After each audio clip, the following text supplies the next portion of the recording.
ಉಪ್ಪಿನಕಾಯಿ ಯಾರಿಗೆ ಇಷ್ಟ ಆಗಲ್ಲ ಹೇಳಿ. ನೋಡ್ತಾ ಇದ್ರೇ ಬಾಯಲ್ಲಿ ನೀರು ಬರುತ್ತೆ.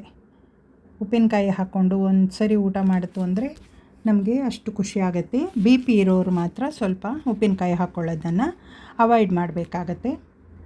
ಎಲ್ರಿಗೂ ನಮಸ್ಕಾರ. ಎಲ್ಲರೂ ಹೇಗಿದ್ದೀರಾ? ನಾನು ಚೆನ್ನಾಗಿದ್ದೀನಿ. ನೀವೆಲ್ಲರೂ ಚೆನ್ನಾಗಿದ್ದೀರಾ ಅಂತ ಭಾವಿಸ್ತೀನಿ. ಪ್ರತಿಯೊಬ್ಬರು ಚೆನ್ನಾಗಿರಬೇಕು. 15 ದಿನದ ಕೆಳಗೆ ನಾನು ಪಕ್ಕದ ತರಕಾರಿ ಅಂಗಡಿಗೆ ಹೋಗಿದ್ದೆ. ಅಲ್ಲಿ ನಾನು ಹೋಗ್ತಾ ಇದ್ದಂಗೆ ಒಳ್ಳೆ ಪರಿಮಳ ಬರ್ತಾಯಿತ್ತು. ಎಲ್ಲಪ್ಪ ಏನು ಅಂತ ನೋಡಿದರೆ ಈ ಅಪ್ಪೆ ಮಿಡಿಮ್ ಇತ್ತು. ಅದರದ್ದು ಪರಿಮಳ ಅಷ್ಟು ದೂರಕ್ಕೆ ಬರ್ತಾಯಿತ್ತು.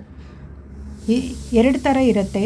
ಒಂದು ಅಪ್ಪೆ ಮಿಡಿ, ಮತ್ತೊಂದು ಉದ್ದಕ್ಕೆ ಒಂದು ಕಾಯಿ ಇರುತ್ತೆ. ಇದು ತುಂಬ ರುಚಿಯಾಗಿರುತ್ತೆ ಉಪ್ಪಿನಕಾಯಿಗೆ. ಹಾಗಾಗಿ ನಾನು ಒಂದು 3.5-4 kg ಅಷ್ಟು ತೊಗೊಂಡು ಬಂದೆ. ಕೆಜಿಗೆ 200 ರೂಪಾಯಿ ಹಾಗೆ ಕೊಟ್ಟಿದ್ದೀನಿ. ಉಪ್ಪಿನಕಾಯಿ ಮಾಡಿಟ್ಕೊಂಡ್ರೆ ವರ್ಷ ಎಲ್ಲ ಆಗುತ್ತಲ್ಲ, ಹಾಗಾಗಿ ಇದನ್ನ ತೊಗೊಂಡು ಬಂದಿದ್ದೀನಿ. ಇದನ್ನೆಲ್ಲ ಚೆನ್ನಾಗಿ ನೀರಲ್ಲಿ ತೊಳೆದು ಇವಾಗ ಚೆನ್ನಾಗಿ ಒರೆಸಿಡಬೇಕು. ನೀರೇನೂ ಇರಬಾರ್ದು, ಒಂದು ಸ್ವಲ್ಪ ಕೂಡ ನೀರಿರಬಾರ್ದು. ಮತ್ತು ಒಂದು ಡಬ್ಬದಲ್ಲಿ ಉಪ್ಪು ಹಾಕಿ, ಒಂದು ಲೇಯರ್ ಉಪ್ಪು ಹಾಕೋದು, ಒಂದು ಲೇಯರ್ ಮಾವಿನಕಾಯಿ ಈ ಮಿಡಿ ಹಾಕಬೇಕು. ಹಾಗೆಯೇ ಉಪ್ಪು ಹಾಕೋದು, ಮಾವಿನ ಮಿಡಿ ಹಾಕೋದು, ಉಪ್ಪು ಹಾಕೋದು, ಮಾವಿನ ಮಿಡಿ ಹಾಕೋದು ಅಂತ ಮಾಡಬೇಕು. ಲೇಯರ್ ಬೈ ಲೇಯರ್ ಹಾಕ್ಕೊಳ್ತಾ ಹೋಗಬೇಕು. ಫೈನಲಿ ಸ್ವಲ್ಪ ಜಾಸ್ತಿ ಉಪ್ಪು ಹಾಕಿ ಮುಚ್ಚಿಡಬೇಕು. ನೋಡಿ, ಈ ರೀತಿ ಡ್ಯಾಮೇಜ್ ಆಗಿರುತ್ತಲ್ಲ, ಇದನ್ನೆಲ್ಲ ಉಪ್ಪಿನಕಾಯಿಗೆ ಸೇರಿಸಬಾರ್ದು. ಇದನ್ನೆಲ್ಲ ತೆಕ್ಕೊಳ್ಬೇಕು. ಜೊತೆಗೆ ಹಾಕಿದರೆ ಉಪ್ಪಿನಕಾಯಿ ಹಾಳಾಗುತ್ತೆ. ಹಾಗಾಗಿ ನೋಡಿಕೊಂಡು ಹಾಕ್ಕೊಳ್ಬೇಕು. ಇದು ವರ್ಷದವರೆಗೂ ಇಡ್ತೀವಲ್ವ, ಹಾಗಾಗಿ ಸರಿಯಾಗಿ ನೋಡಿಕೊಂಡು ಹಾಕ್ಕೊಳ್ಬೇಕು. ಈ ರೀತಿ ಕ್ರಮದಲ್ಲೇ ಮಾಡ್ತಾ ಹೋಗೋದು. ವಿಡಿಯೋ ನೋಡ್ತಿರೋರು ಒಂದು ಲೈಕ್ ಕೊಟ್ಟು ಹೈಪ್ ಕೊಡೋದನ್ನು ಮರಿಬೇಡಿ. ಮತ್ತು ಸಬ್ಸ್ಕ್ರೈಬ್ ಮಾಡಿಕೊಂಡು ವಿಡಿಯೋ ನೋಡಿ ಅಂತ ಹೇಳೋಕ್ಕೆ ಇಷ್ಟಪಡ್ತೀನಿ. ಇಷ್ಟವಾದರೆ ಸಪೋರ್ಟ್ ಮಾಡಿ, ಶೇರ್ ಮಾಡಿ ಅಂತ ಕೇಳ್ಕೊಳ್ತೀನಿ. ಬೆಲ್ ಐಕನ್ ಪ್ರೆಸ್ ಮಾಡೋದು ಮರಿಬೇಡಿ. ನಿಮಗೆ ನೋಟಿಫಿಕೇಷನ್ ಬರುತ್ತೆ. ನಾನು ಯಾವ ರೀತಿಯಲ್ಲಿ ವಿಡಿಯೋ ಹಾಕಿದ್ದೀನಿ ಅಂತ ನೋಡ್ಬೋದು.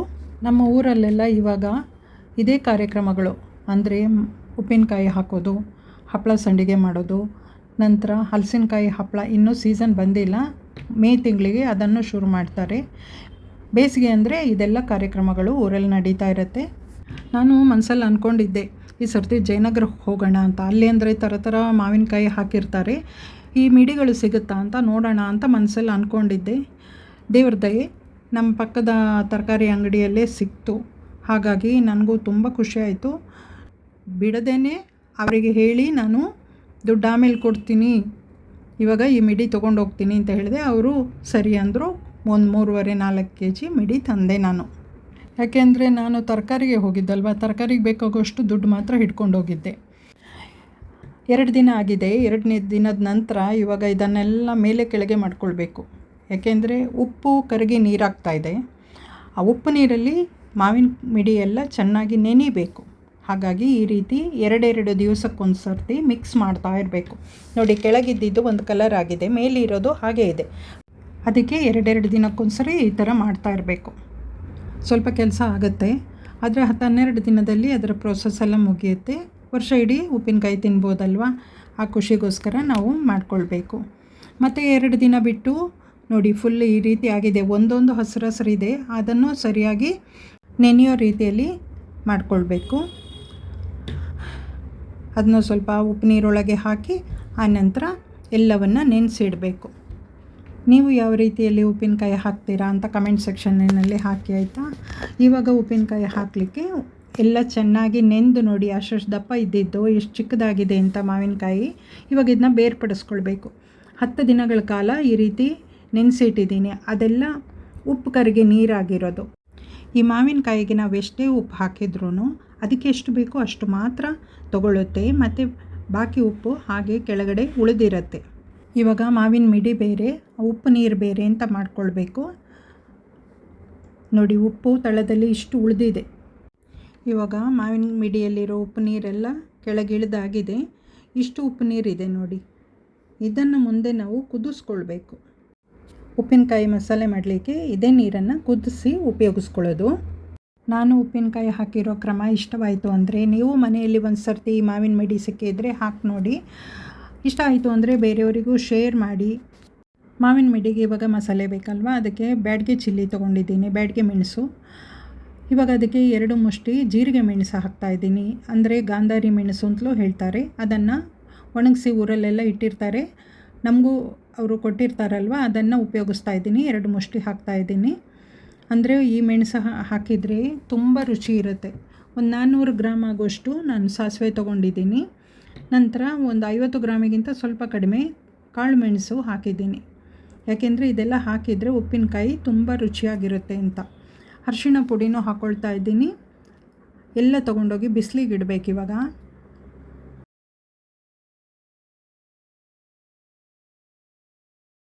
ಸಿಕ್ಕಾಪಟ್ಟೆ ಬಿಸಿಲಿರೋದ್ರಿಂದ 1 ಗಂಟೆ ಕಾಲ ಇಟ್ಟರೆ ಸಾಕು. ಮೆಣಸಿನ್ಕಾಯಿ ಎಲ್ಲ ಗರಿ ಗರಿಯಾಗಿ ಒಣಗಿರುತ್ತೆ.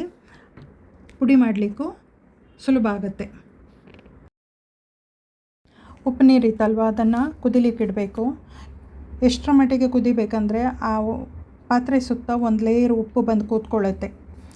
ನಂತರ ನಾನು ಇಂಗು ತೊಗೊಂಡಿದ್ದೀನಿ. ಒಂದು ಶುಭ್ರವಾದ ಬಟ್ಟೆಯಲ್ಲಿ ಅದನ್ನು ಕಟ್ಟಿ ಈ ಉಪ್ಪು ನೀರಲ್ಲೇ ಹಾಕ್ತೀನಿ. ಯಾಕೆಂದರೆ ಅದು ಉಪ್ಪು ಕುದೀತಾ ಇಂಗು ಕೂಡ ಕರಗಿ ಆ ನೀರಿಗೆ ಮಿಕ್ಸ್ ಆಗುತ್ತೆ.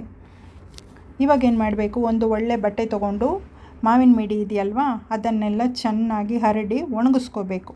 ಬಟ್ಟೆಯಲ್ಲಿ ಎಲ್ಲ ಒರೆಸ್ಕೊಂಡು ನೀರೆಲ್ಲ ಹೋಗಿರಬೇಕದು ಚೆನ್ನಾಗಿ ಒಣಗಬೇಕು.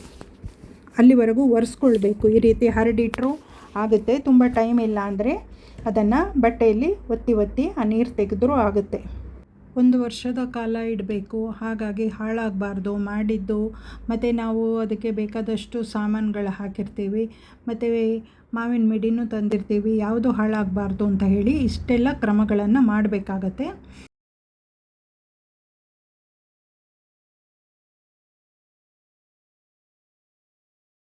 ಉಪ್ಪು ನೀರು ನೋಡಿ ಕುದ್ದು ಒಂದು ಲೇಯರು ಸುತ್ತ ಅದು ಉಪ್ಪು ಕಟ್ಕೊಂಡಿದೆ, ನೋಡಿದ್ರಲ್ವಾ. ಮತ್ತು ಎಷ್ಟು ಚೆನ್ನಾಗಿ ಬಿಳಿ ಬಿಳಿಯಾಗಿ ಆಗಿದೆ. ಇವಾಗ ಚೆನ್ನಾಗಿ ಉಪ್ಪು ನೀರು ಕುದ್ದಿದೆ, ಕಾದಿದೆ, ಸಾಕಾಗುತ್ತೆ. ಆ ಇಂಗು ಕೂಡ ಕರಗ್ತಾ ಇದೆ ಸ್ವಲ್ಪ ಮಟ್ಟಿಗೆ. ಅದು ಅದರಲ್ಲೇ ಇರಲಿ. ನಾವು ಕಾಟನ್ ಬಟ್ಟೆ ಹಾಕಿರೋದ್ರಿಂದ ಯಾವ ರೀತಿಯೂ ತೊಂದರೆ ಏನೂ ಇಲ್ಲ. ಇವಾಗ ಸ್ಟವ್ ಆಫ್ ಮಾಡ್ಕೊಳ್ಬೇಕು. ಈ ಉಪ್ಪು ನೀರು ಇವಾಗ ಚೆನ್ನಾಗಿ ತಣ್ಣಗಾಗಬೇಕು. ಆಮೇಲೇ ಇದಕ್ಕೆ ಪುಡಿ ಮಾಡಿದ ಇದೆಯಲ್ವ, ಹಿಟ್ಟು, ಮೆಣಸಿನ ಪುಡಿ ಎಲ್ಲ ಅದನ್ನು ಹಾಕಿ ಮಿಕ್ಸ್ ಮಾಡೋದು ನೋಡಿ. ಮತ್ತು ಇಲ್ಲಿ ಆರಿಸ್ಕೊಬೇಕು. ಇವಾಗ ಮೆತ್ತಗೆ ಇರೋದನ್ನೆಲ್ಲ ತೆಗೆದಿಟ್ಕೊಳ್ಬೇಕು. ಗಟ್ಟಿ ಇರೋದು ಮಾತ್ರ ಉಪ್ಪಿನಕಾಯಿಗೆ ಹಾಕಬೇಕು. ಈ ಮೆತ್ತಗಿರೋದು ವೇಸ್ಟ್ ಅಂತಲ್ಲ, ಈ ರೀತಿ ಗಟ್ಟಿ ಇರಬೇಕು. ವೇಸ್ಟ್ ಅಂತಲ್ಲ, ಅದನ್ನು ಇನ್ನೊಂದು ನಾವು ದಿಢೀರಂತ ಉಪಯೋಗಿಸ್ಕೊಳ್ಳೋಕ್ಕೆ ಇಟ್ಕೊಳ್ಬೋದು. ಬಿಸಿಲಿಗೆ ಇಟ್ಟಿದ್ನಲ್ಲ ಮೆಣಸಿನ್ಕಾಯಿ, ಸಾಸಿವೆ ಎಲ್ಲ, ಅದೆಲ್ಲ ಚೆನ್ನಾಗಿ ಬಿಸಿಯಾಗಿದೆ. ಇದನ್ನೆಲ್ಲ ಹಸಿನೇ ನಾವು ಮಿಕ್ಸಿ ಜಾರಲ್ಲಿ ಪುಡಿ ಮಾಡ್ಕೊಳ್ಬೇಕು. ಹುರಿಯೋದೇನು ಬೇಕಿರಲ್ಲ. ಹಸಿನೇ ಹಾಕಿದ್ರೇ ಸಾಸಿವೆ ಎಲ್ಲ ಉಪ್ಪಿನಕಾಯಿಗೆ ಒಂದು ಒಳ್ಳೆ ರುಚಿ ಬರೋದು. ಮನೆಯಲ್ಲೇ ಪುಡಿ ಮಾಡ್ಕೊಳ್ಳೋದ್ರಿಂದ ಸ್ವಲ್ಪನೇ ಹಾಕಿ ಪುಡಿ ಮಾಡಿ ಇಟ್ಕೊಂಡ್ರೆ ಆಗುತ್ತೆ. ಫಸ್ಟ್ ಒಂದು ಸ್ವಲ್ಪ ಹಾಕಿ ಪುಡಿ ಮಾಡ್ಕೊಂಡಿದ್ದೆ, ಮತ್ತು ಇನ್ನೊಂದು ಸ್ವಲ್ಪ ಮೆಣಸಿನ್ಕಾಯಿ ಇದ್ದಿದ್ದನ್ನೆಲ್ಲ ನಾನು ಪುಡಿ ಮಾಡ್ಕೊಳ್ತಾ ಇದ್ದೀನಿ. ಮೆಣಸಿನ್ಕಾಯಿ ಒಳ್ಳೆ ಕಲರ್ ಆಗಿದೆ. ಇಲ್ಲಿ ಏನಾಯ್ತಂದರೆ, ನಾನು ಸ್ವಲ್ಪ ಅರಿಶಿಣ ಪುಡಿ ತೆಗೆದಿಡಬೇಕು ಅಂತ ಮಾಡಿದ್ದೆ, ಮರೆತು ಆ ಮೆಣಸಿನ್ಕಾಯಿ ಪುಡಿ ಮಾಡಿದ್ನಲ್ಲ ಅದನ್ನು ಅರಿಶಿಣ ಪುಡಿಗೆ ಹಾಕಿಬಿಟ್ಟೆ.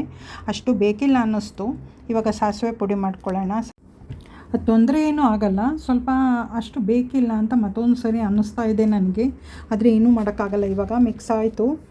ಇವಾಗ ಅದನ್ನೆಲ್ಲ ಸ್ವಲ್ಪ ಚೆನ್ನಾಗಿ ಮಿಕ್ಸಿ ಜಾರಲ್ಲಿ ಹಾಕಿರ್ತೀವಲ್ಲ, ಬಿಸಿ ಆಗಿರುತ್ತೆ. ಸ್ವಲ್ಪ ತಣ್ಣಗಾಗಲಿ ಮೆಣಸಿನ ಪುಡಿ ಅಂತ ಈ ರೀತಿ ಮಾಡ್ತಾಯಿದ್ದೀನಿ. ಇವಾಗ ಸಾಸಿವೆನೂ ಪುಡಿ ಆಗಿದೆ. ಇದನ್ನೆಲ್ಲ ಇವಾಗ ಜರಡಿ ಮಾಡ್ಕೊಳ್ಬೇಕು. 1-2-3 ಸರ್ತಿ ಜರಡಿ ಮಾಡಿದರೆ ಪುಡಿಗಳೆಲ್ಲ ಒಂದಕ್ಕೊಂದು ಸರಿಯಾಗಿ ಬೆರೆತ್ಕೊಳ್ಳುತ್ತೆ. ಕೈಯಲ್ಲೂ ಮಿಕ್ಸ್ ಮಾಡ್ಬೋದು, ಏನೂ ತೊಂದರೆ ಇಲ್ಲ. ಒಂದೇ ಸರ್ತಿಗೆ ಎಲ್ಲ ಪುಡಿ ಆಗಲ್ಲ. ಮತ್ತು ತರಿ ಇರುತ್ತಲ್ಲ, ಅದನ್ನು ಪುಡಿ ಮಾಡ್ಕೊಳ್ಬೇಕು.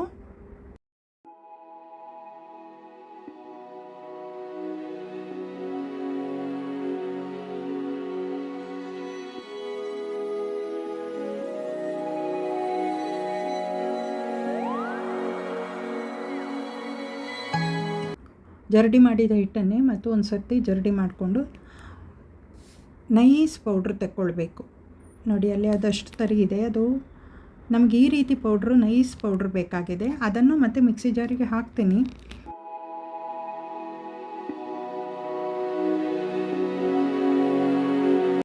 ಉಪ್ಪಿನಕಾಯಿ ಹಾಕಲಿಕ್ಕೆ ಮೆಣಸಿನ ಪುಡಿನೂ ರೆಡಿಯಾಗಿದೆ. ಇವಾಗ ಉಪ್ಪು ನೀರು ಕೂಡ ತಣ್ಣಗಾಗಿದೆ. ಅದಕ್ಕೆ ಈ ಪುಡಿಯನ್ನು ಹಾಕಿ ಚೆನ್ನಾಗಿ ಮಿಕ್ಸ್ ಮಾಡಿಕೊಳ್ಬೇಕು.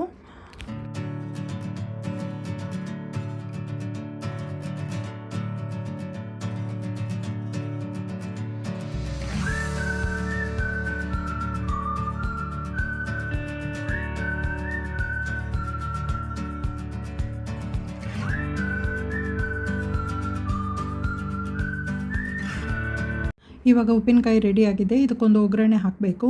ನಾನು ಕಡಲೆಕಾಯಿ ಎಣ್ಣೆ ಹಾಕ್ಕೊಂಡು ಅದಕ್ಕೆ ಸ್ವಲ್ಪ ಇಂಗು ಪುಡಿ ಹಾಕಿ ಮತ್ತು ಸ್ವಲ್ಪ 1-2 ಚಮಚ ಸ್ಟವ್ ಆಫ್ ಮಾಡಿದ ಮೇಲೆ ಮೆಣಸಿನ ಪುಡಿ ಹಾಕಿದ್ದೀನಿ. ಅದನ್ನು ಇವಾಗ ನಾವು ಈ ಉಪ್ಪಿನಕಾಯಿಗೆ ಹಾಕ್ಕೊಳ್ಬೇಕು. ಮೆಣಸಿನ ಪುಡಿ ಈ ಥರ ಕಾಯಿಸಿ ಹಾಕೋದ್ರಿಂದ ಉಪ್ಪಿನಕಾಯಿಗೂ ಒಳ್ಳೆ ಕಲರ್ ಬರುತ್ತೆ, ಟೇಸ್ಟು ಚೆನ್ನಾಗಿರುತ್ತೆ. ಇಂಗು ಒಗ್ಗರಣೆ ಲಾಸ್ಟಲ್ಲಿ ಹಾಕಿದ್ರು ತುಂಬ ಒಳ್ಳೆಯದು. ಮತ್ತೊಂದು ಸರಿ ಕೂಡ ಇಂಗು ಒಗ್ಗರಣೆ ಹಾಕಬೇಕು. ಇವಾಗ ಎಲ್ಲ ಬಾಟ್ಲಿಗೆ ತುಂಬಿಸಿಟ್ಕೊಳ್ಳೋಣ. ಇವಾಗ ಗಾಜಿನ ಬಾಟ್ಲಿ ತೊಗೊಂಡಿದ್ದೀನಿ, ಇಲ್ಲ ಜಾಡಿ ಅಂದರೆ ಭರಣಿ ಇದೆಯಲ್ಲ ಅದಾದರೂ ತೊಗೊಳ್ಬೋದು. ನಾನು ಬಾಟ್ಲಿಗೆ ಹಾಕ್ತಾಯಿದ್ದೀನಿ. ಇವಾಗ ಮೇಲ್ಗಡೆ ಮತ್ತೊಂದು ಸರಿ ಇಂಗು ಒಗ್ಗರಣೆ ಹಾಕ್ತಾಯಿದ್ದೀನಿ. ಇಂಗು ಒಗ್ಗರಣೆ ಹಾಕಿ ಆದಮೇಲೆ ಚೆನ್ನಾಗಿ ಅದನ್ನ ಒಂದು ಬಟ್ಟೆ ಏನಾದರೂ ಅದಕ್ಕೆ ಇಟ್ಟು ನಂತರ ಮುಚ್ಚಿಡಬೇಕು. ಗಾಳಿ ಆಡದ ಹಾಗೆ ನೀಟಾಗಿ ಮುಚ್ಚಿಡಬೇಕು. ಈ ರೀತಿಯಲ್ಲಿ ಉಪ್ಪಿನಕಾಯಿ ಹಾಕಿದ್ದು ವಿಡಿಯೋ ನೋಡೋರಿಗೆಲ್ಲ ಇಷ್ಟವಾಯಿತು ಅಂತ ಭಾವಿಸ್ತೀನಿ. ಇಷ್ಟವಾದವರು ಹೊಸಬ್ರು ಸಬ್ಸ್ಕ್ರೈಬ್ ಮಾಡೋದು ಮರಿಬೇಡಿ. ಮತ್ತು ಸ್ವಲ್ಪ ಮೆತ್ತಗಾಗಿತ್ತು ಅಂತ ಹೇಳಿದ್ನಲ್ವ ಮಿಡಿ, ಅದನ್ನು ಉಪ್ಪಿನಕಾಯಿ ರಸ ಉಳಿದಿದ್ದಕ್ಕೆ ಮಿಕ್ಸ್ ಮಾಡಿ ಇಟ್ಟಿದ್ದೀನಿ. ಇದನ್ನು ಫಸ್ಟ್ ಯೂಸ್ ಮಾಡ್ಕೊಳ್ಬೋದು. ವಿಡಿಯೋ ನೋಡೋರಿಗೆಲ್ಲ ಧನ್ಯವಾದಗಳನ್ನು ಹೇಳ್ತಾ, ಈಗ ಉಪ್ಪಿನಕಾಯಿ ವಿಡಿಯೋ ಇಷ್ಟವಾಗಿದ್ದರೆ ಕಮೆಂಟ್ ಸೆಕ್ಷನ್ನಲ್ಲಿ ಕಮೆಂಟ್ ಹಾಕೋದು ಮರಿಬೇಡಿ. ನಿಮ್ಮ ಕಮೆಂಟ್ ಓದೋದಕ್ಕೆ ಇಷ್ಟಪಡ್ತೀನಿ. ಇದಕ್ಕೂ ಕೂಡ ಮೇಲೆ ಒಗ್ಗರಣೆ ಹಾಕ್ಕೊಳ್ಬೇಕು, ಈ ರೀತಿ ಇಂಗು ಒಗ್ಗರಣೆ. ವಿಡಿಯೋ ನೋಡೋರಿಗೆಲ್ಲ ಧನ್ಯವಾದ ಹೇಳ್ತಾ ಮುಂದಿನ ವಿಡಿಯೋದಲ್ಲಿ ಸಿಗೋಣ. Thank you.